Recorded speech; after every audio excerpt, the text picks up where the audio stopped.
So that sine theta plus cos theta equal to root two sine theta. তো এবার আমি কী করবো, উভয় পক্ষকে স্কোয়ার করবো। তো উভয় পক্ষকে স্কোয়ার করলে এটা কী দাঁড়াবে, এ মাইনাস বি তার হোল স্কোয়ার সূত্র দাঁড়াবে, যেটা কিনা sine square theta minus two sine theta cos theta plus cos square theta equal to two cos square theta. Then আমি সাইন স্কোয়ার থিটাকে এদিকে রাখবো, বাকি সবকে ওইদিকে নিয়ে চলে যাবো। তো এবার দেখো এই কস কেটে গেলে কী হবে, তোমার হচ্ছে কস স্কোয়ার থিটা মানে টু কস স্কোয়ার থিটা থেকে এক কস স্কোয়ার মাইনাস গেলে cos square theta plus two sine theta cos theta.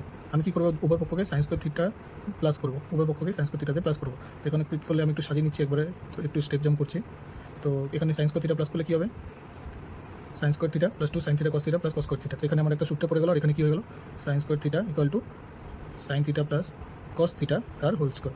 তাহলে এবার কী দাঁড়ালো, এবার যদি আমি উভয় পক্ষকে রুট করে দিই কী দাঁড়াবে, root two sine theta equal to sine theta plus cos theta. বাস, এবার আমার জিনিসটা অলরেডি প্রুভড হয়ে গেছে, এবার শুধু আমি এটাকে পাল্টালেই এটা প্রুভড। Thank you.